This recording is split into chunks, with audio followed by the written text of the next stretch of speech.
हमारे परमेश्वर को आपके प्रकाश की क्या जरूरत है? हमारा परमेश्वर तो सिर्फ प्रकाशमान ही है और वो खुद चमक रहा है। वो हमेशा चमक रहा है, बस उसमें आपको कूदने की देरी है कि कब आप उस रंग में रंग जाओ और कब उनका आनंद उठाओ।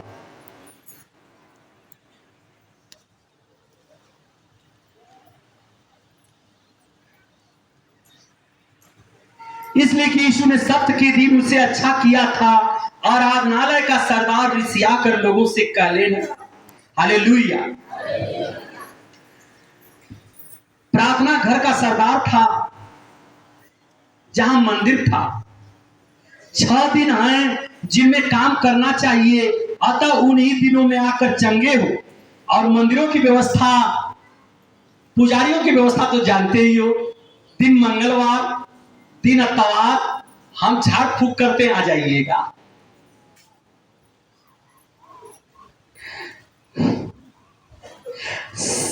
शनिवार को ये नहीं किया जाता, रविवार को ये नहीं किया जाता।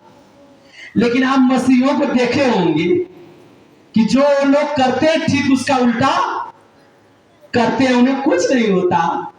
उन्हें तो कुछ होना चाहिए। यही बात यीशु के सामने हो रही है कि 6 दिन बनाए गए हैं चंगाई देने के लिए, इसमें क्यों रविवार को चंगा कर दिया, सप्त के दिन क्यों चंगा कर दिया? ये 6 दिन तो बना हुआ था। इसे दिन नहीं पता है कि हम लोग दिन बनाए हैं। उस दिन में इसे ठीक करना चाहिए, उससे बीमारी। हालेलुया।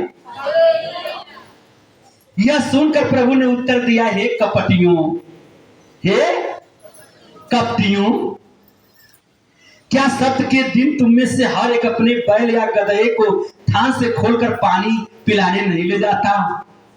क्या उसको उपवास रखता है, खाना ना नहीं खाते होते? अगर वो दिन इतना खराब है तो तुम्हें खाना भी नहीं चाहिए। और उस दिन तुम्हें तो ये भी कोशिश करना चाहिए कि किसी को मरना जीना भी नहीं चाहिए। मरने जीने का भी दिन निश्चित कर देते हैं सब, लेकिन कोई ऐसा दिन बताओ जिस दिन इंसान न मरते हो। सारे दिन मरते हैं कि नहीं मरते हैं? सारा दिन परमेश्वर बनाया है तो खराब बनाया है क्या कि बस ऊपर से तो ये बना देना चाहिए था कि ये दिन बड़ा खराब है और इस दिन पैदा न करे किसी को, और इस दिन जो जन्म लेगा वो मर जाएगा, तुरंत मार डालना। ये नहीं देखते हैं उस दिन बस लड़का लेकर लगेंगे खिलाने के, हमारा बच्चा हो गया है, और दिन के बारे में उन्हें कुछ ज्ञान, क्या अंधकार में डालते हैं लोग। भूख लग जाती है तो खाना दिन तारीख नहीं देखते हैं, जहां देखते हैं खुद पड़ते हैं खाने के लिए। हालेलुया। वो दिन तारीख खराब नहीं होती उनकी। क्या बेवकूफ बना रहे हैं मंदिर के पुजारी लोग। यही सरदार भी देखिए क्या बेवकूफ बना रहा है कि 6 दिन तक तो ठीक ठाक करना चाहिए था, उस दिन तो नहीं कोई चंगा करता है। और कोई मर रहा है और उस दिन पानी न पिलाए, अटक जाए और फसड़ी की तरह मर जाए, वो जीवन पा जाएगा तो दिक्कत है। हालेलुया। तो क्या उचित न था कि यह स्त्री जो इब्राहिम की बेटी है, जिसे शैतान ने 18 वर्ष से बांध रखा था, शब्द के दिन इस बंधन से छुड़ाई जाती, तब उसने ये बातें कही तो उसके सब विरोधी लज्जित हो गए। हालेलुया।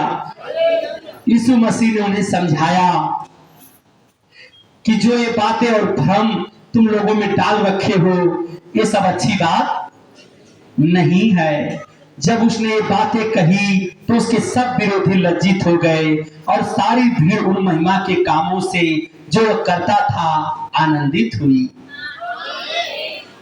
कोई बेचारा रो रहा है, चीख रहा है, चिल्लाए और कह रहा है, कोई भूख से तड़प रहा है, कोई दुख से तड़प रहा है, और तुम दिन देखते रहोगी।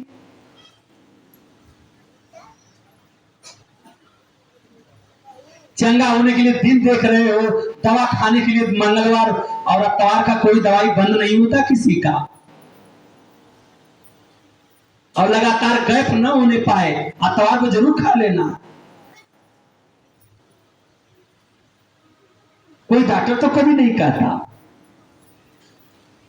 लेकिन व्यवस्था पर चलने वाले पुजारी बहुत कुछ सिखाते हैं। और उन्हें क्या सिखाते हैं आपने जाना कि जब यीशु को सिखाने लगे तो लज्जित हो गए, वैसे आपको भी सिखाएंगे और आप लज्जित मत होइए, आप प्रभु के मार्ग पर चलिए। कि उन्हें खुद आप प्रभु के मार्ग पर चलने से ही पता चल जाएगा कि आप सही मार्ग पर हो कि गलत मार्ग पर हो।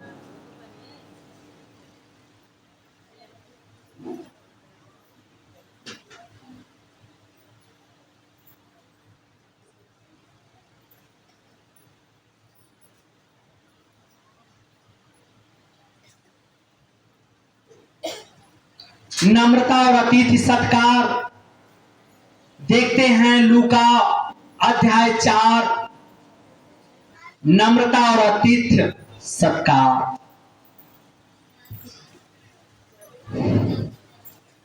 जब उसने देखा कि आमंत्रित लोग कैसे मुख्य मुख्य जगहें चुन लेते हैं, तो एक दृष्टांत देकर उनसे कहा, यीशु मसीह ने,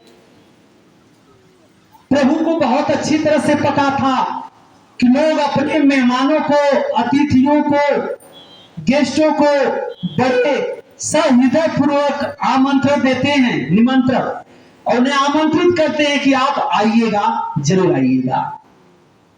आपका वो प्रेम स्नेह स्वीकार कर लेते हैं। अवश्य है कि वो आपके निमंत्रण में आने की कोशिश करते हैं। हालेलुया। और वे लोग वे होते हैं जिन्हें बहुत आदर आप देते हैं। बड़े लोगों को बड़ा जल्दी नमस्कार आप लोग करते हैं, अमीरों को बहुत जल्दी से चुन लेते हैं, भीड़ में से निहार के देख लेते हैं, और गरीबों को कौन पूछने वाला है। ध्यान दीजिएगा, आप पैसे वालों को भी टोल लेते हैं, और बेईमानों को जो बहुत दिन भर झूठ बोलता है और खुद चमक दमक से फाल्स मारता रहता है, उसे भी नमस्कार करते बड़ा जल्दी। नेताजी, प्रधान जी, मुखिया जी, विधायक जी, इन सभी को जहां देखोगे कि बड़ा शौक हो जाती है कि ये लोग हमारे दरवाजे पधारेंगे तो बड़ा हमारा सम्मान बढ़ जाएगा और हमारा मान भी बहुत बढ़ेगा।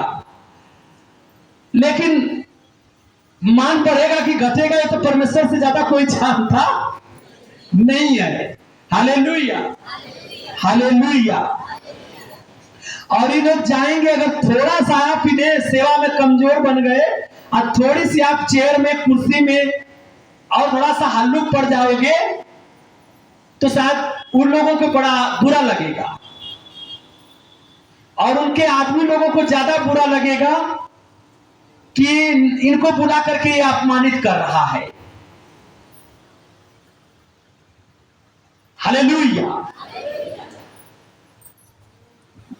बड़े लोगों के बीच में रहने की शौक, बड़े लोगों का सम्मान, और झूठी और कपटी लोग बड़े प्यारे लगते हैं, और उन लोगों को आप बुलाते हो तो बड़ा सम्मान देते हो, लेकिन वो कितना आपको सम्मान दे रहे हैं हृदय में आपको परखना पड़ेगा। आपको कितना सम्मान मिला होगा वो परमेश्वर जान लिया होगा। जब कोई तुझे विवाह में बुलाए तो मुख्य जगह में न बैठना। प्रभु कह रहा है कि ऐसी गलती मत करना बेटा। जब कोई तुझे, जो तुम मुझे मानते हो ना, लेकिन तुम अपने आप को वहां बड़ा समझकर कभी मत जाना, क्योंकि तुम्हें दिखावटी प्रेम की कोई जरूरत, बनावटी चीज की कोई जरूरत, लोग तुम्हारा दिखावटी मान सम्मान करें इसकी कोई जरूरत नहीं है। और तुम जब वहां से चलो और तुम्हें लोग गाली दे इसकी कोई जरूरत नहीं है बेटा। तुम्हें मैंने बड़ा बनाया, अमीर बनाया, पैसे का कोई महत्व नहीं है मेरे राज्य में। मेरे राज्य में तेरे हृदय का बहुत बड़ा महत्व है, मेरे वचन का बहुत महत्व है बेटा। तुम जब जाना तो अच्छी जगह पर कोशिश करना, कि बड़ी जगह, बड़ी सीट लेने की कोशिश मत करना कि वीआईपी कोटा कहां है, मुझे वहां जाना चाहिए, शायद और सम्मान मुझे मिलेगा। और सम्मान देने वाला भी सोच रहा होगा और सम्मान लेने वाला भी यही सोच रहा है, लेकिन वहां किसी को कुछ मिलने वाला नहीं है।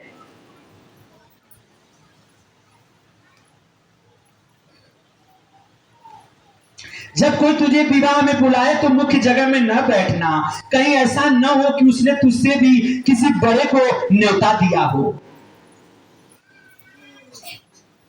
अरे विधायक जी जाएंगे तो ऊपर सांसद भी तो चले जाएंगे, और सांसद जी भी होंगे तो उनके ऊपर मंत्री जी भी तो हो जाएंगे।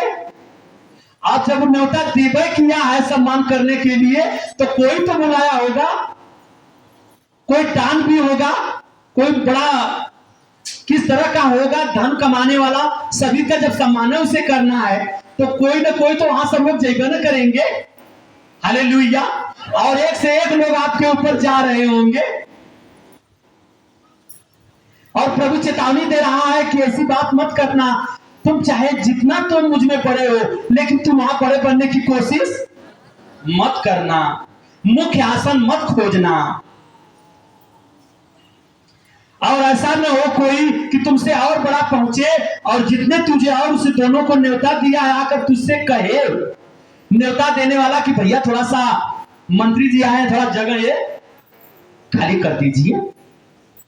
आप तो सोचे कि अब मुझसे बड़ा कोई है ही नहीं, मैं बहुत बड़ा सम्मान पा गया हूं यहां।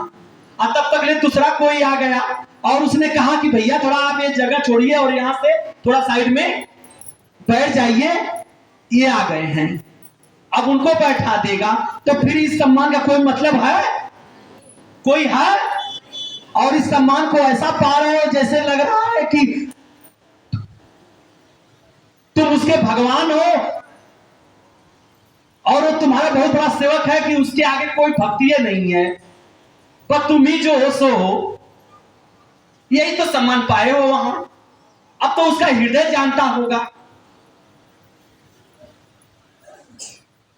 इसको जगह दे और तब तुझे लज्जित होकर सबसे नीची जगह बैठना पड़ेगा। कहीं ऐसा ना हो कि वहां तुम्हें सीटें न मिले, खड़े रह जाओ। तो ऐसे सम्मान की कोई जरूरत है? हाँ? तो सम्मान मिला कि अनादर हो गया। इसलिए पहले ही से तुम सम्मान के चक्कर में मत रहो।